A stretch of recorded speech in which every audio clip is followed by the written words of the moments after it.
Hello everyone, welcome to my channel. कैसे हैं आप सब? आई होप आप सब अच्छे होंगे। मैं भी बढ़िया हूँ। तो फ्रेंड्स, आज के ब्लॉग की शुरुआत मैं करने जा रही हूँ दिन से, और आज है नंदाष्टमी। नंदाष्टमी का नैनीताल में बहुत भव्य मेला लगता है, जिसमें कि माँ नंदा सुनंदा की प्रतिमाएं बनाई जाती हैं और उनकी पूजा की जाती है। तो आज हम यही नैनीताल नैना देवी मंदिर जा रहे हैं और आप लोगों को भी माँ नंदा सुनंदा के दर्शन कराएंगे। बने रहिएगा ब्लॉग में। ये देखिए फ्रेंड्स, ये मेले का नज़ारा। हर साल नंदाष्टमी का मेला नैनीताल के डीएसए फील्ड में लगाया जाता है।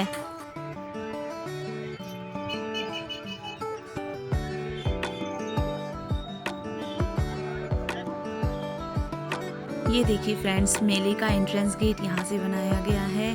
और लेकिन अभी हमें जाना है मंदिर की ओर, तो हम पहले मंदिर में चलते हैं और माता रानी के दर्शन कर लेते हैं और आप लोगों को भी दर्शन कराते हैं। और ये सामने मंदिर के बाहर जूते चप्पल उतारने की व्यवस्था की गई है।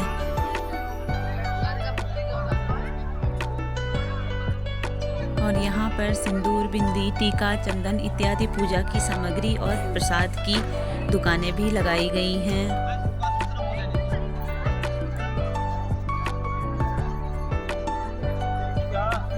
तो आइए अब हम लोग मंदिर के अंदर चलते हैं और माता नंदा सुनंदा के दर्शन कर लेते हैं। माता नंदा सुनंदा की जो प्रतिमाएं बनाई जाती हैं वो कदली वृक्ष यानी कि केले के पेड़ से बनाई जाती हैं। अब आप लोगों के मन में यह विचार आ रहा होगा कि यह प्रतिमाएं कदली वृक्ष से ही क्यों बनाई जाती हैं।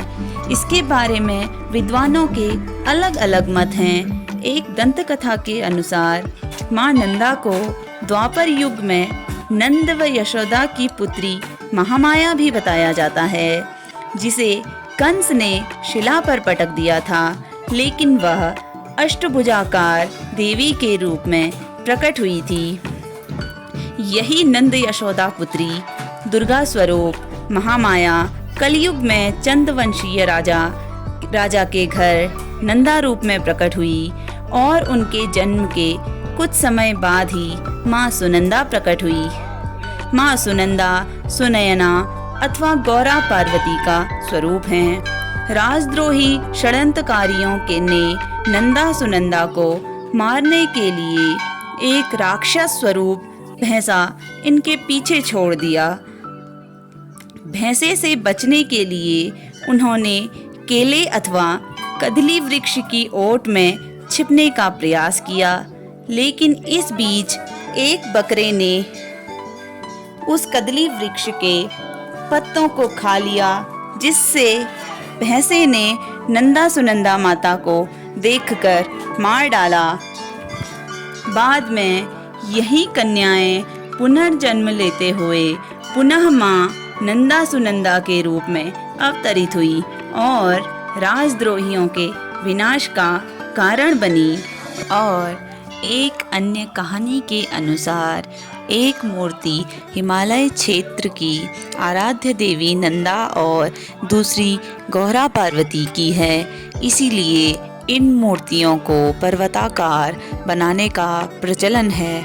माना जाता है कि माँ नंदा का जन्म नंदगिरी पर्वत पर हुआ था।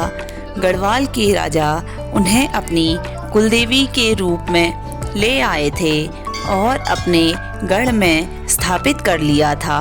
1673 में चंद राजा कुमाऊं नरेश बाज बहादुर चंद ने गढ़वाल के जूनागढ़ किले पर विजय प्राप्त की और वह विजय स्वरूप माँ नंदा की मूर्ति टोले के साथ कुमाऊं ले आए।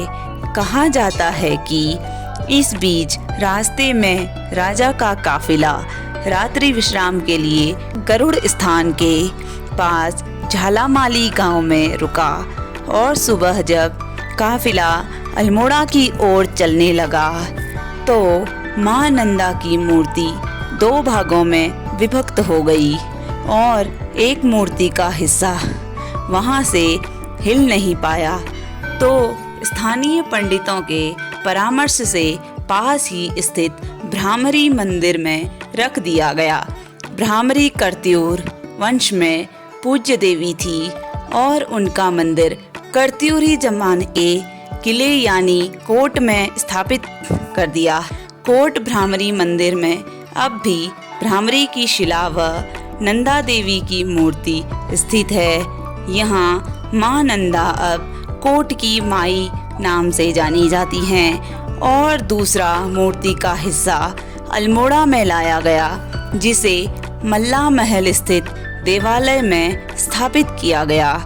यह मंदिर वर्तमान में अल्मोड़ा जिला अधिकारी कार्यालय के समीप स्थित है।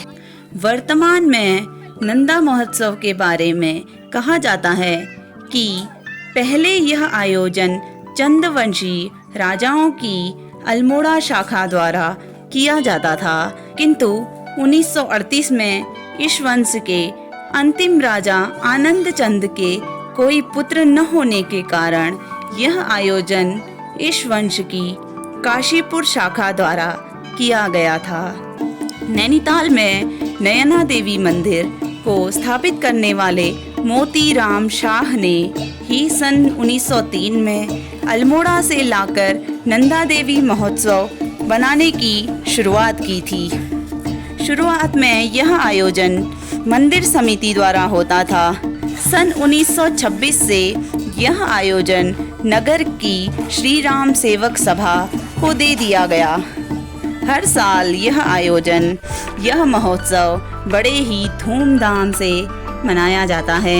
मां नयना देवी मंदिर में भक्तों की लंबी लंबी कतारें दर्शन के लिए लगी रहती हैं।